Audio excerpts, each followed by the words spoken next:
Hi, this is Hannah again with another one of my technologies. And here I'm going to show you about a website called Mystery Doug.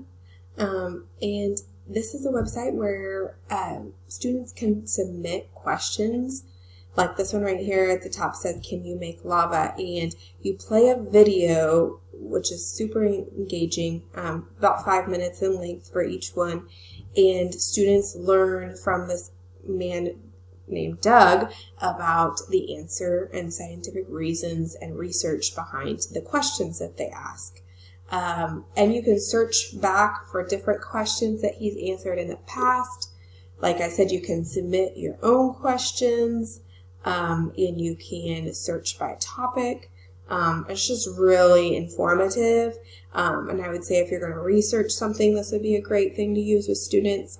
I've seen it used with kindergarten all the way up through like 4th and 5th graders. I think it could even be used beyond that, but that's just my personal experience with it. So I think that's about it as far as that one. It's pretty straightforward. Again, it just shows you videos answering really interesting questions like, how are emojis created? Why is the sky blue? Are aliens real? Why are tornadoes so hard to predict?